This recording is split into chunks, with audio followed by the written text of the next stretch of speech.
So we're at Ein Keloheinu. Can you believe it? It's on page 182 in the blue Siddur Sing Shalom.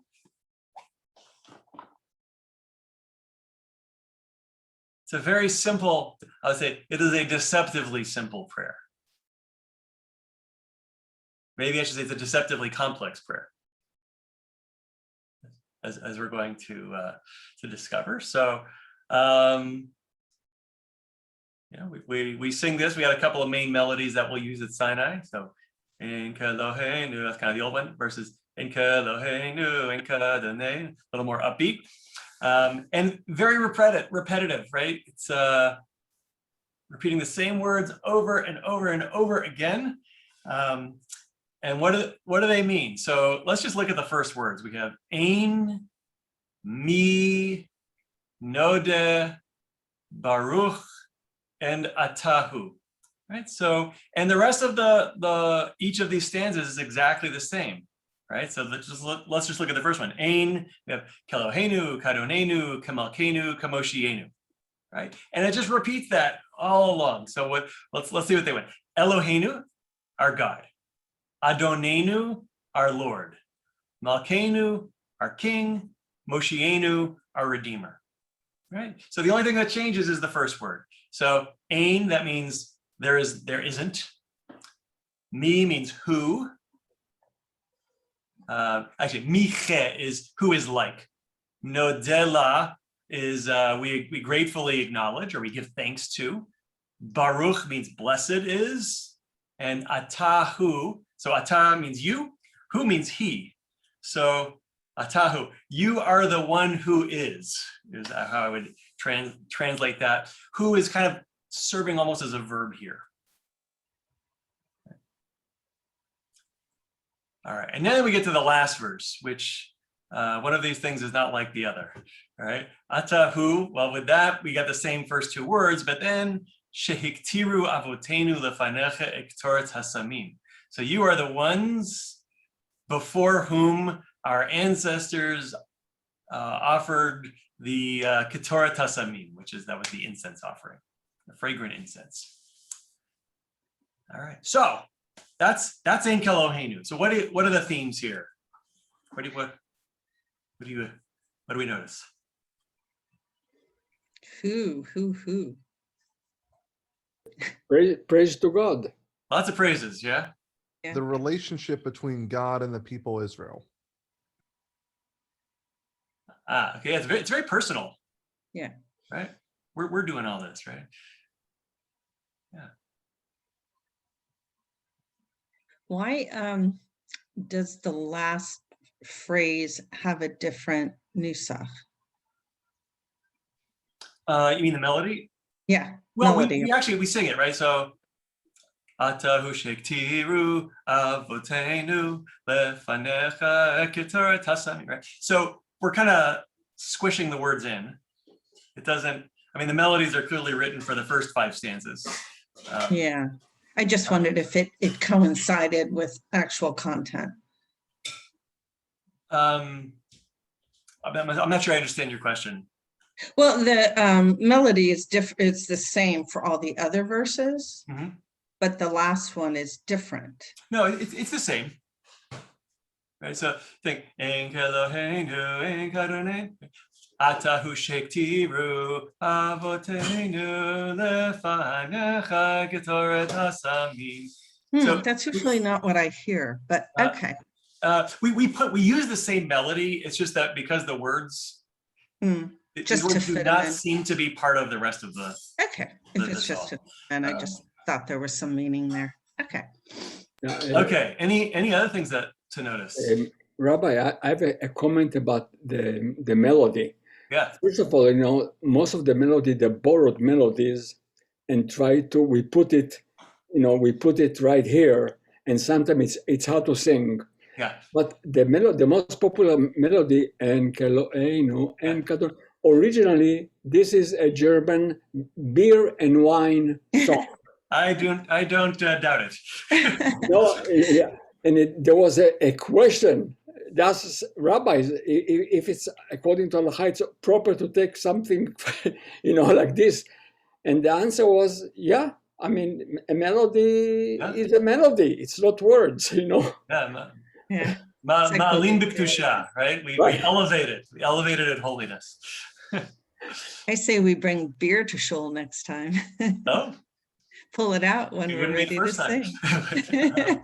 All right. Any other things to notice here? How about the progression, the order?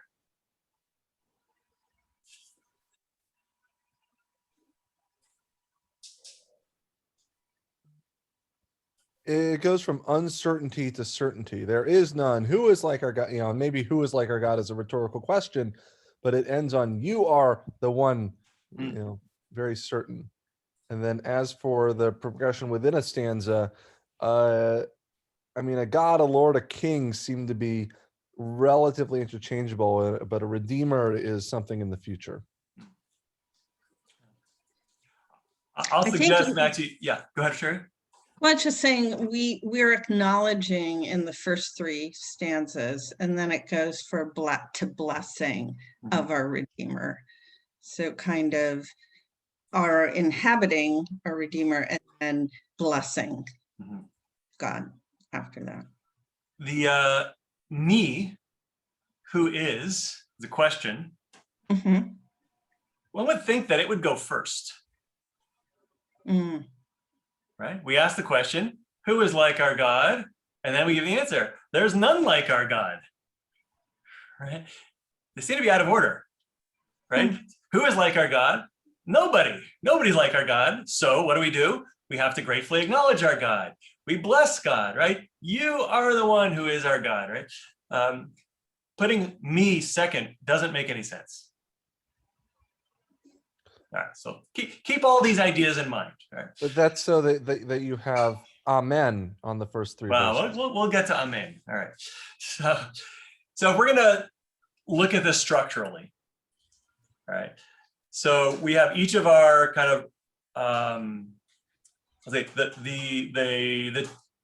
the variable in each stanza. Ein Keloheinu baruch atahu.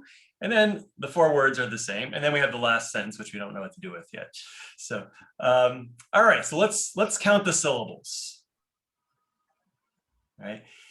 Now, the ke and the che, they don't really count because they sit on the next word, Keloheinu. It doesn't actually add an extra syllable, right? So ein, we get one syllable, right? Me, again, we get one syllable. Nodeh, two syllables. Baruch, two syllables. Atahu, we get three syllables. So we're building, right? So there's an aspect of just from a structural and poetic perspective, we're building up as this song progresses. Right. Now we mentioned Ein Keloheinu. So the first time this appears is in Siddur of Amram, right? So if you recall, that was the initial printed Siddur, the first time, right? When the Jews of Spain wrote to Amram Gaon in Babylonia and asked him, how do we get to 100 blessings a day? And he writes it down, and that is Siddur of Amram Gaon, and that's the foundation of the structure of our services. So this is the first version, and couple things to note. So he puts it as the conclusion of the weekday service. We don't, well, at least in the Ashkenazi tradition, we don't recite this on weekdays. It's only recited on Shabbat. The version, the me and the ein are switched, right? So that was the earliest mention of this prayer. It's not called Ein Keloheinu, it's called Ein Keloheinu.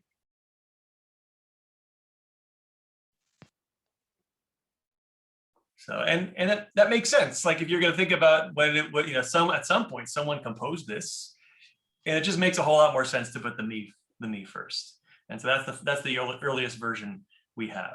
So when does it switch? About 200 years after Rav Amram, Siddur of Amram, it switches. And so in the Siddur, attributed to Rashi and his students, it appears this way. So at some point in those 200 years, it was decided to switch it, and it's universally held this way, right? So every tradition, Sephardim, Ashkenazim, they all have ein first, followed by me. And of course, we do it on Shabbat, not as Rav Amram said, on weekdays. So there's got to be a reason, right? Why do we do this on Shabbat? Why did we feel the need to switch it out of order in a way that doesn't quite make as much sense in terms of the meaning of the prayer? Why was it changed? Okay, so Rabbi Meir, we've got to go back. We started this class at the very beginning with Rabbi Meir, right? The whole concept of putting all of these services together in this structure is really, it's an exercise to figure out how to get to 100 blessings every day. And it's based on this teaching in the Talmud, right? And we saw this already. Tanya Hayra Rabbi Meir Omer, Chayav Adam Levarech Mea Brachot B'chol Yom. It's taught that Rabbi Meir would say a person's obligated to recite 100 blessings every day, as it is stated, Shne'emar, from Deuteronomy, Ve'ata Yisrael ma Adonai Elohecha sho'el meimach. And now Israel, what does the Lord your God require of you? Anybody remember how his drash works? Read not ma, but me'ah. Yes, exactly. So as Rashi helps us understand that. Krebe mea, right? We're adding an aleph right in the middle of ma. Right there. All right. Right there. And mea means 100. So this is a Ktiv and Kri. That's the Ktiv and Kri in the Talmud, yeah. Yeah. So all right. So this, of course, creates a problem on Shabbat. All right. And so we see this problem acknowledged already in the Talmud. Rav Chia Bari the Rav Avia, B'Shabbata v'Yom Tave Tarach U'Malele B'ispar Mekeh U'Megade. Right. So the Rabbi Meir, this is a Braita. So this is a teaching from Eretz Yisrael, from the land of Israel in the 2nd century. So now in the second line, this is now in Babylonia, and they've taken Rabbi Meir literally, right? Rabbi Meir doesn't necessarily mean, to be taken. We don't know if he actually meant himself to be taken literally, but clearly by the time it gets to Babylonia, he is taken literally. And so Rav Chia, the son of Rav Avia, he tried to fill the quota on spices and sweet fruit, right? So he would also eat all sorts of extra foods to give himself more opportunities to recite brachot, and maybe also to make Shabbat more of a delight for him as well. All right, so let's just outline the issue, right? So what do we do about Shabbat if we're trying to get to 100 blessings a day? Weekday Amidah, right? 19 blessings, right? We've studied this. It had 3 at the beginning, 3 at the end. Those 6 never change. Every Amidah has those. And in the middle, we had 13 brachot of bakashot, petitionary blessings. We're asking for things from God. And that's what makes up the central part of the weekday Amidah. And Shabbat, we only have 7 blessings, right? So those 13 blessings, we don't ask for things from God. Instead, we have 1 blessing in the middle. When we say Mikadesh HaShabbat, God sanctifies the Sabbath day. So 7 blessings for the Shabbat Amidah. And of course, there are 3 blessings, 3 Amidot per day. We have Shachari, Mincha, and Mariv. That leads to 57 blessings from the Amidah on weekdays. And on Shabbat, only 21 blessings. All right, so let's do a little bit of math. 57 minus 21, 36 blessings short. So we now have on Shabbat, we start the day out with a deficit of 36 blessings. So we're going to have to find a way to make these up. How are we going to do it? All right. But also remember the original Amidah of Eretz Israel only had 18 blessings. We studied that as well. We saw some evidence that from some manuscripts and et cetera, that there were only 18 blessings. And so if that's the case, then actually we're only 33 blessings short. Right? And the Ein Keloheinu is old, right? So already Rav Amram is including it in his Siddur. All right, so where are we going to find 33 more blessings? So before we go to the next page, what could we use to get some extra blessings? The Torah service. Torah service. Okay. But the Torah service, the blessings in the Torah service are not recited by individuals. They're recited by, so like, what are the blessings in the Torah service? We have the blessings for the Haftarah, but that's only recited by the person who's chanting the Haftarah, or the blessings for Aliyot, but that's only by the people who are having Aliyot. Okay, the Musaf. Musaf, that's one. Where else? When we said at the beginning שציוונו לעסוק בדברי תורה. But that's every day. That's not just Shabbat. Okay. Yeah.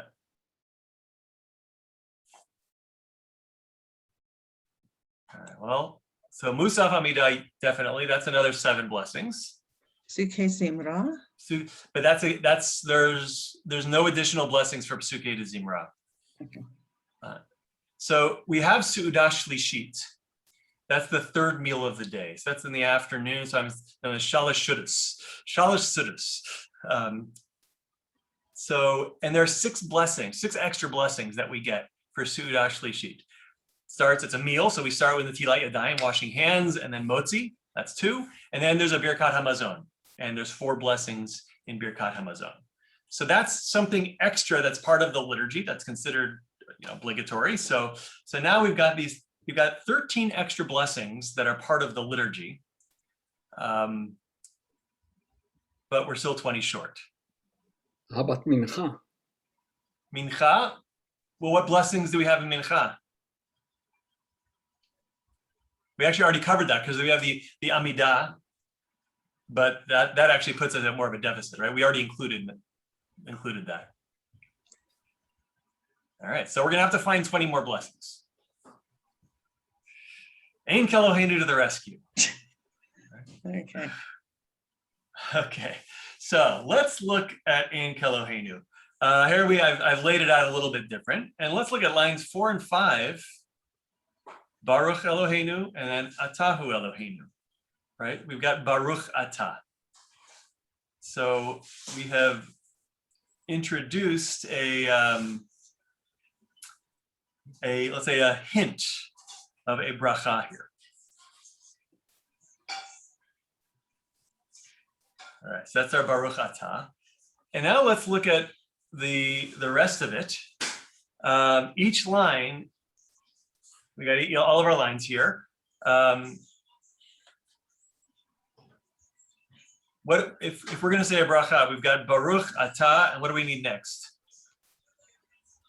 Adonai. Right, or we need God's name at least, right? We need God's name. And so each of these sentences has 4 divine names, 4 names of God, 4 things 4 references to God. So you can imagine Baruch Atah Eloheinu, Baruch Atah Adonenu, Baruch Atah Malkeinu, Baruch Atah Moshienu. All right, so we've got potentially 4 brachot here. And I forgot to put the last Atahu also. Atahu Eloheinu. Atahu. So this slide is defective. All right, so we get 5 lines. You'll just have to imagine the extra one there with 4 per line. That gets us to 20 blessings. All right, but now Max, you already jumped the gun earlier and pointed out the other acrostic that is in here. Ein mi nodeh, Aleph Mem Nun, spells Amen. right? Which you say to the end of the bracha. Now, of course, if the mi comes first, then we have mem aleph nun, and that doesn't spell amen, right? So this is very likely the reason that the order was switched, and in fact, those early commentaries that switch it, they talk about this. So what can we do with that amen is we can put it here at the end, right? So now we have this Baruch Atah, God's name, amen, right? So it's all kind of hidden, contained within this seemingly very simplistic prayer that doesn't have a whole lot of words in it. But in fact, it has references to a reference to 20 brachot.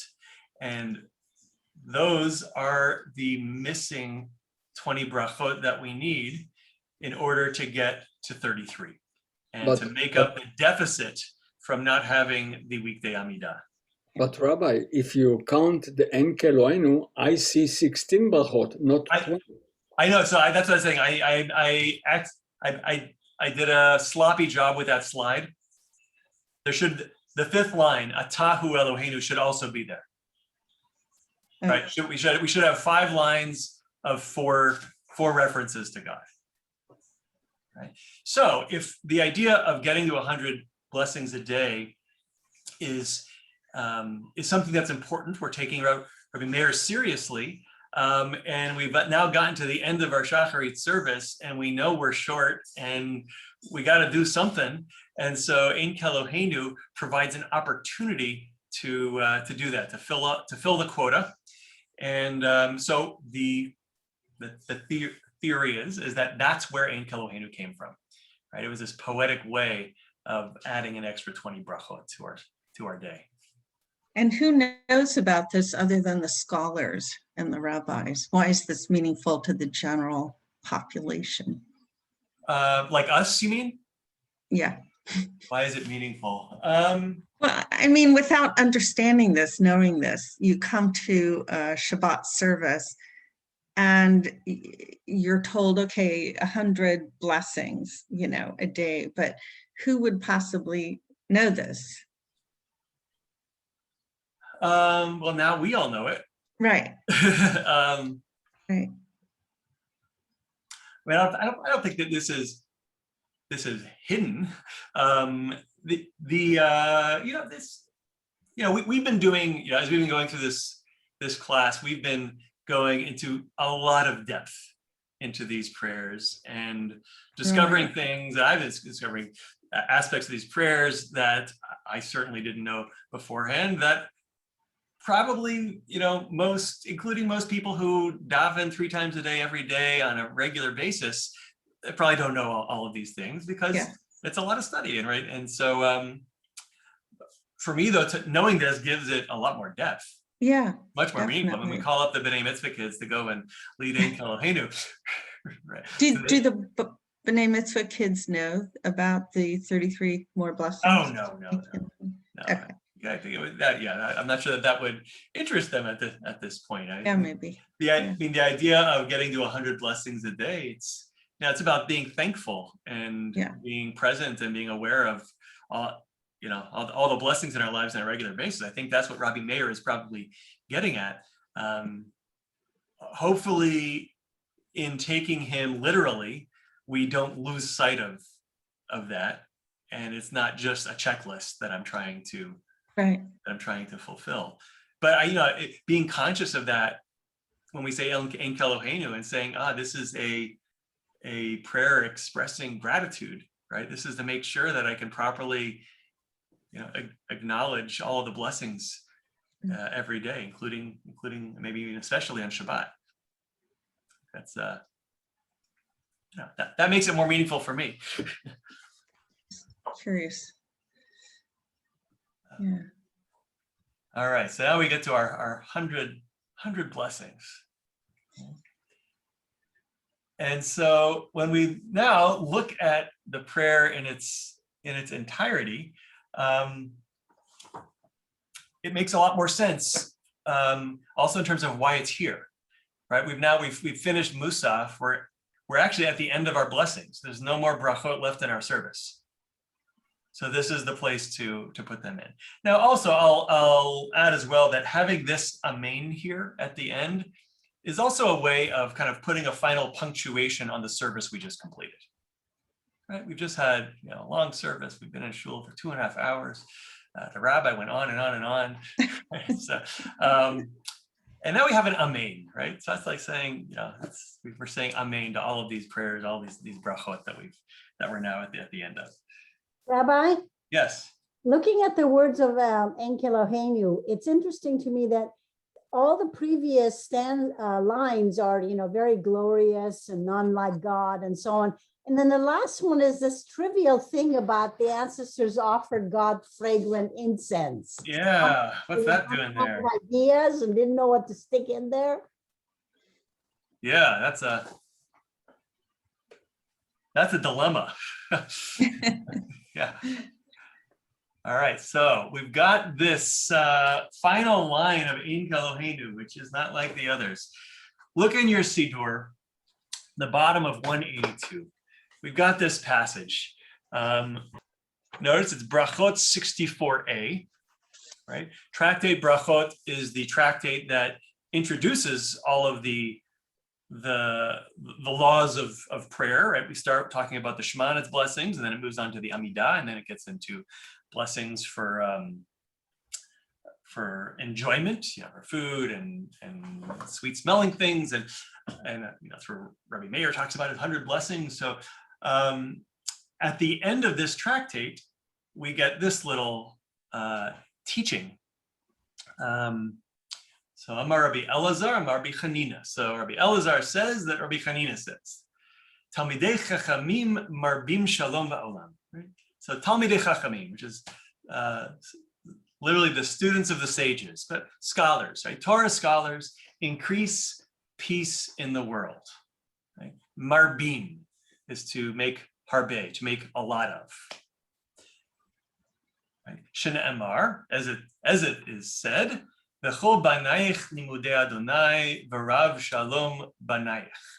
All of your children are disciples of Adonai. Great is the peace among your children. All right, so that's we've got chol banayich right here. Rav shalom banayich. Great is the shalom of your banayich. And then it goes on. Now here's the midrash. Al tikre banayich ela bonayich. Don't read banayich, right? Banayich means your sons, right? Like Ben is a son. Banim would be sons. Banayich is your sons. It says al tikre banayich. Don't read it as banayich, ela bonayich, right? We're going to change the vowel instead of o, bonayich. Well, boneh means to build something. So a boneh is a builder, right? Don't read it as children, your children, rather read it as your builders, right? Chol banayich limudei Adonai v'rav shalom bonayich, right? All of your children that are disciples of the Lord, Rav shalom bonayich, they are builders of abundant peace. Right?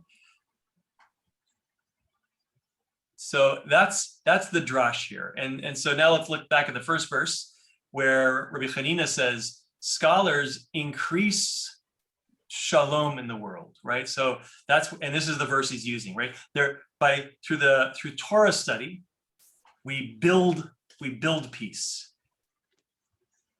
right? We multiply peace. And then we continue on. Shalom Rav le'ohavei Toratecha ve'ein lamo michshol. Let there be great peace, Shalom Rav, for those who love your Torah. Let them know no obstacle, no stumbling blocks for those who know much Torah. Yehi shalom b'chelech shalva ba'amanotayich. May there be peace within your walls, tranquility in your palaces. This is Psalm 122. Leman achai v're'ai adabra na shalom bach. Leman beit Adonai Eloheinu avaksha tov lach. For the sake of my fellows and friends, I hope that you find peace. For the sake of the house of Adonai our God, I ask that you know goodness. And then we conclude, Adonai oz le'amo yitein, Adonai yivarech et amo v'shalom. May Adonai give strength to his people. May Adonai bless his people with peace. So lots of statements about shalom, peace. And the operative word here is rav, a lot of it, lots and lots of peace. And the emphasis is on scholars, right? Those who study Torah. So when you think of when you think of the Jewish approach to studying Torah, what do you think about? Like what first comes to mind?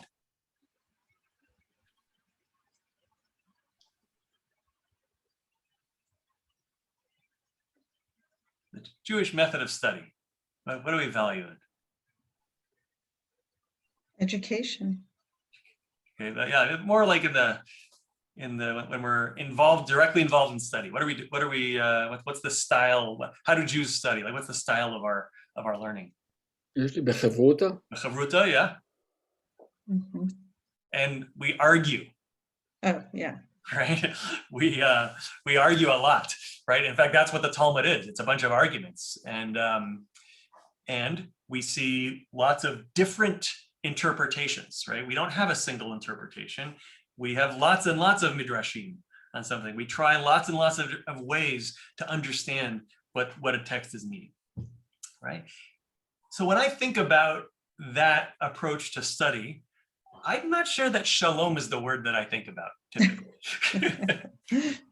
Right? So compare like a library versus a Beit Midrash, right? A library, you got to be quiet. You make too much noise, you get shushed. But in a Beit Midrash, it's supposed to be loud, right? You're supposed to hear people arguing with each other, right? You can't read to yourself. It's got to be out loud. So, but here, this is saying the opposite, right? This is suggesting that the exercise of Torah study, the expansion of interpretation, right? The arguing is actually, its purpose is marbim shalom ba'olam. It's to increase shalom in the world, right? Because what is Torah study ultimately about? It's about the acquisition of wisdom, right? And so our belief is that the Torah contains all truth.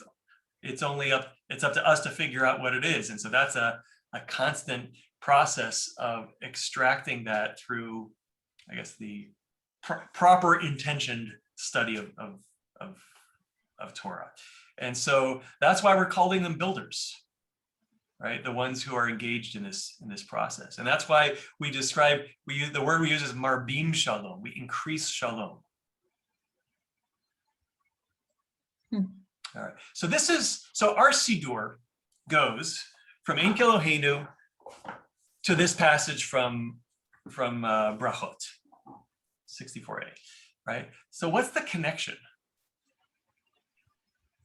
Is there a connection? There doesn't seem to be one, and we're still left with this mystery about the incense. Yeah. What is that doing there?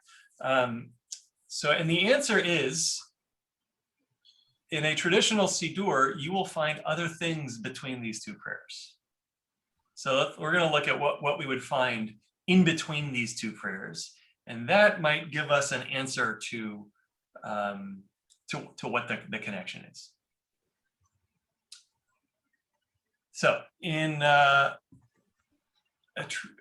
you had an Orthodox Siddur, right after Ein Keloheinu and its final line about incense, we would find the following passage, and this is from Masechet Kritut, tractate Kritut 6a, and it begins Pitum HaKtoret, the blending of the Ketorah of the incense. And what follows? Balm and onycha and galbanum and frankincense, each a weight of 70 maneh, myrrh and cassia, etc. Right? So we get the recipe for how to make the incense that is offered as an incense offering every day. This is part of the Tamid offering, and actually this comes right after the Tamid offering every single day. And so we get this entire passage. The first paragraph that we see here is that's a Braita, so that dates back to the era of the Mishnah, the 2nd century. And here we've got a discussion I guess some details, specifics, explaining about what some of these ingredients are and how to prepare them properly. All right, so why is this here? And does this, remember back to last year, does anything jump out?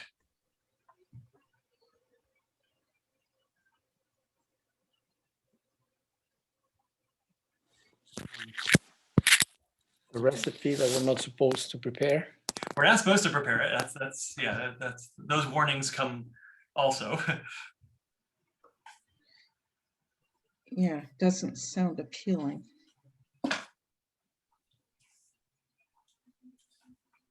So in the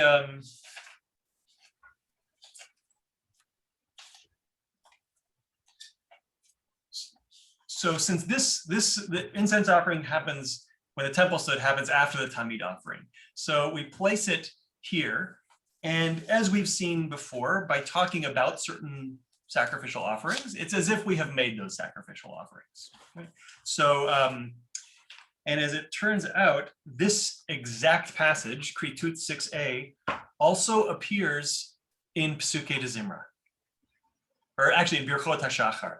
If you remember at the very beginning, right? We started with the wake up blessings, and then one of the first things that we do in the traditional liturgy is we have some passages of Torah study. And traditionally, and this changed in Siddur Sim Shalom, but traditionally it was things having to do with the daily offering.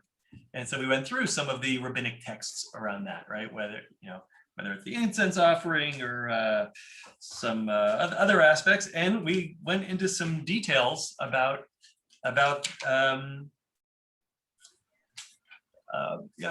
this. So this is included there, and so that actually helps us understand what this last line of Ein Keloheinu is doing. Right? It's an introduction to Pitum HaKtoret. Now, in our Siddur, we kept it. We kept the introduction to it. We just cut out the Pitum HaKtoret.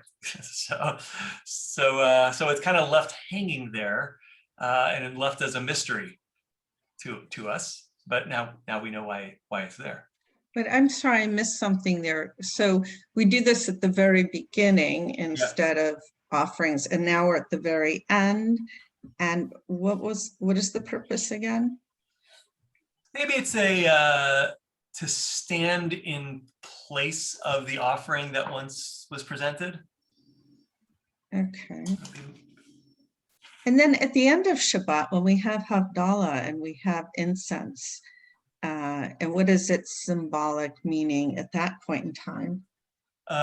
So that is, it's not incense, it's just the spices, right? So we're not burning them, right? But so there it's tied into the idea that we get an extra neshama on Shabbat, right? So we get filled with an extra soul on Shabbat, and it leaves after Shabbat ends, and we don't want it to go.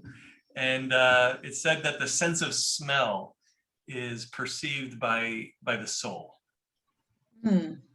And so we invoke that as a way to maybe keep that extra neshama around a little bit longer. That's nice. Yeah.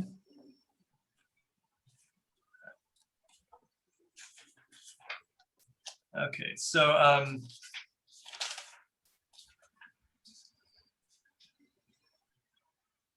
I'm just going to read the comment that the Art Scroll Siddur has for the Pitum HaKtoret that appears at the end or right after Ein Keloheinu. So it says the incense mixture, although the temple incense was burned after the morning Tamid, before the Musaf offering, this passage describing the incense preparation is recited here so that a portion of Talmudic law will be studied at the conclusion of the service. Right. So we started our service with studying some halakha, and that's how we're going to end the service as well. Right. So we bracket prayer with Torah study. So what comes next? Then we get another passage and this is from the Mishnah. and from Tamid, Mishnah Tamid. So Tamid is, where it kind of runs through the daily offering. Hashir Shalevim Hayu Omrim B'Beit HaMikdash. So this is the psalm that the Levites would recite in the Beit HaMikdash, in the temple. Bayom Harishon Hayu Omrim L'Adonai Ha'aretz Umloa Teil V'Yoshvera. So on Sunday, on the first day, they would say, "The earth is the Lord's and all it contains, the world and all who live in it."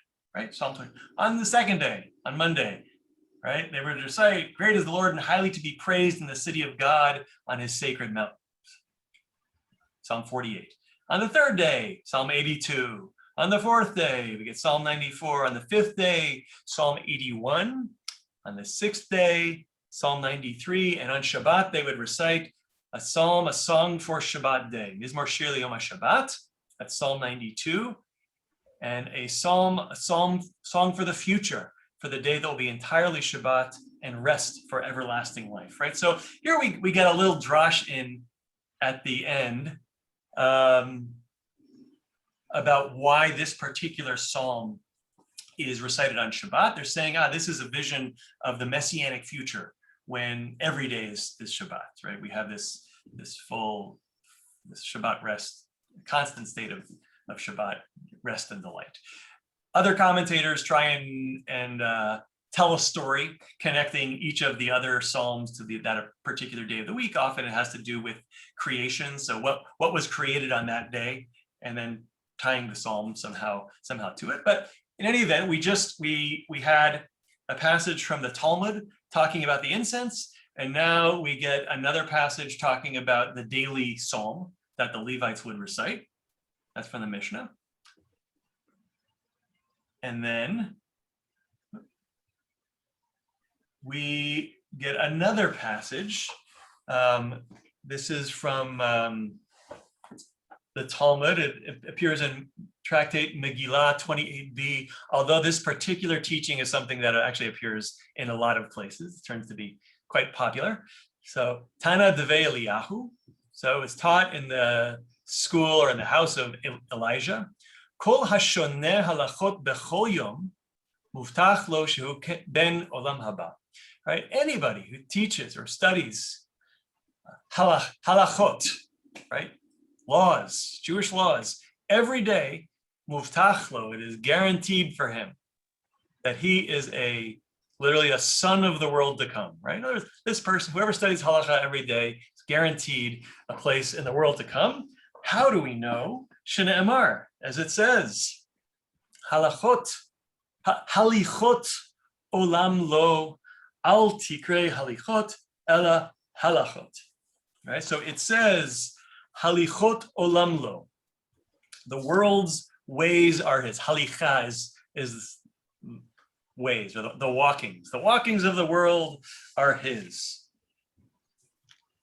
And that is from the great prophet Habakkuk, chapter 3, verse 6. And then we get a drash. Al tikrei halichot. Don't read halichot, ela halachot. Read it as halachot.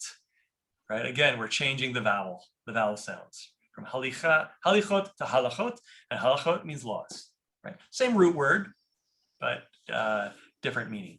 So, what is our halachot olam lo? The person who studies halachot olam lo, the world is his.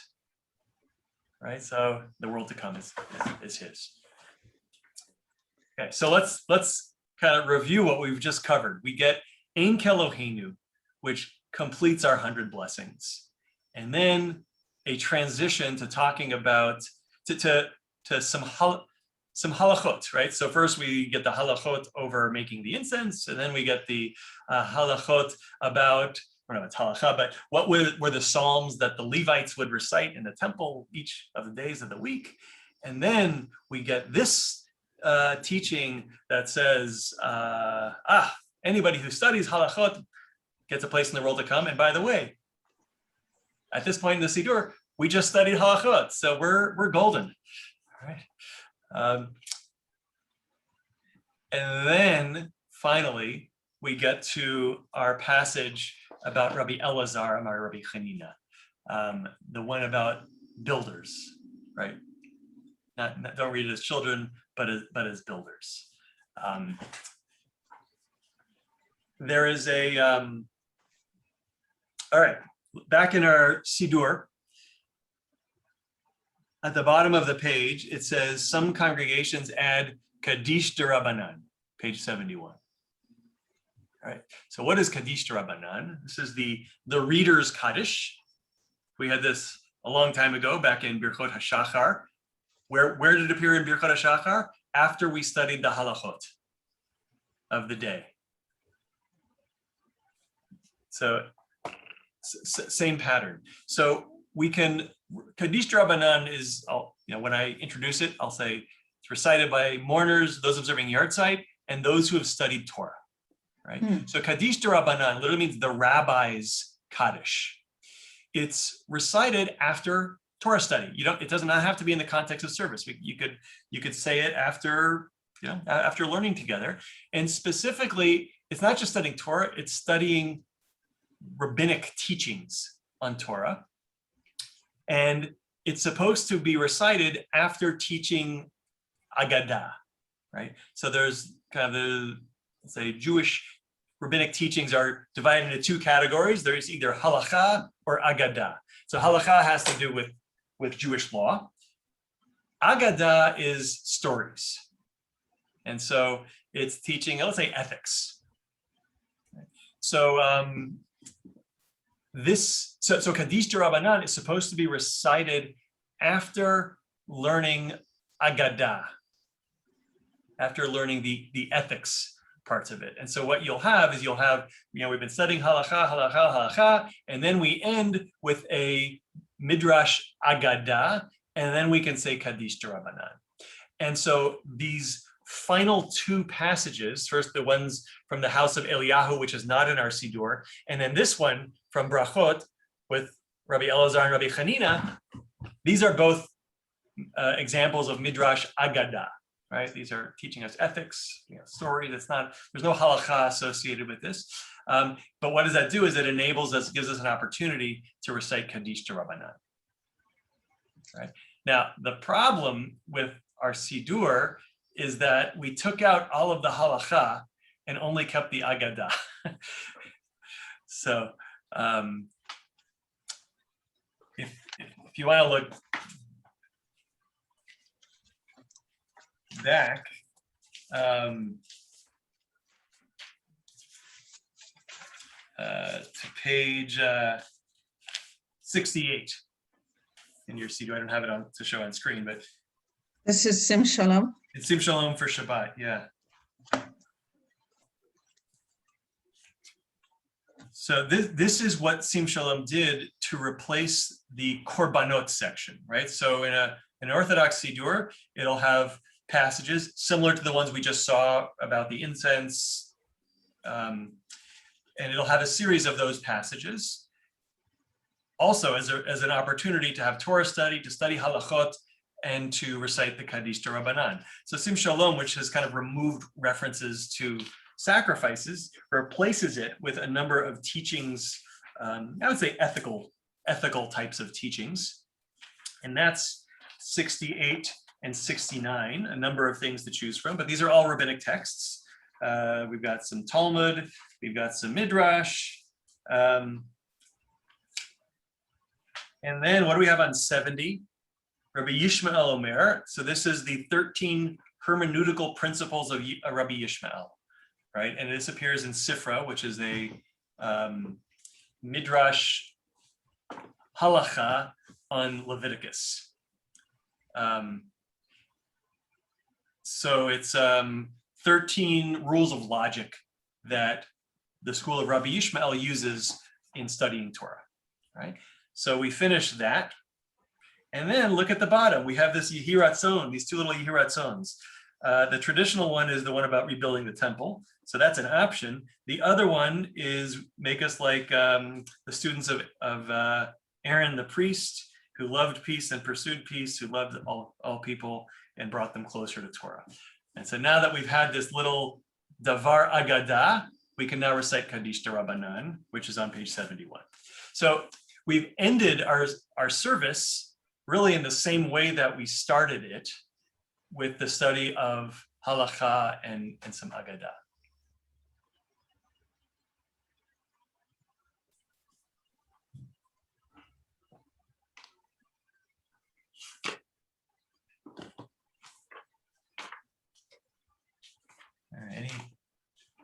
Any questions? Comments or reactions? Now, I want to terms of- thank you because you explained to us many things that we were not aware of. Right. I learned many things I was not aware of. Thank you for the opportunity. Yeah, it's a different experience when you know so many of these sort of deeper meanings or insider kind of meanings. So you said we have more agadah than halakha, right? Did I mean, I heard you say that, but I thought you meant the opposite, maybe. did I say that? If I said that, it might be a mistake. Okay, well, I was just Yeah. trying to, understand which portions were more agadah, because to me it feels like it's halakha. Halakha has to do with Jewish law, right? So if it's discussing what the commandment is and how to properly observe the commandment and what the reasoning behind it is, that's all halakha. Okay, If it's doing, so like on Thursday, we're studying Midrash Rabbah, Genesis Rabbah. That's all Agadah. It's all stories, right? Okay. It's not, the purpose is not to figure out what the law is and how to fulfill it. It's to understand what the meaning of these stories in the Torah is, and often to draw moral lessons from them. so all the prayers around praising God is not agadah. So the terms Agadah and Halakha really refer to the midrashic approach, right? Okay. Both are ways of interpreting Torah. It's just that they have kind of different goals in what they're in the kind of meaning that they're trying to derive from it. In the classic midrash collections, you've got some that are considered to be midrash agadah and some that are midrash halakha, but it's not 100%, right? So in the Breshit Rabbah, that's almost all agadah, but in some of the classic midrash halakha collections, like the Mechilta or the Sifra or the Sifrei, while ostensibly it's about halakha, there's a lot of agadah that finds its way in there as well, right? So stories explaining narrative passages of the Torah, things like that. So is a Haggadah a mixture of an Agadah and a Halakha? No. Haggadah is, so the Haggadah for Pesach it's really the same word as Agadah. Figured that, yeah. Right? Agadah, I think, is kind of an Aramaic form of it. It means the telling. The halakha is the walking, Agadah is the telling.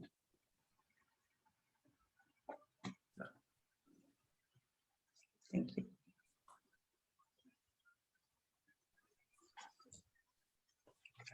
But this is really a beautiful way to end the service with this final teaching.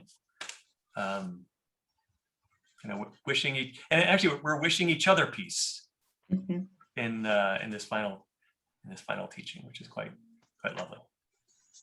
It's nice. It's really nice. And after all that comes the Aleinu, right? Yeah, we'll look at Aleinu next week. Mm-hmm. Aleinu is another fun one.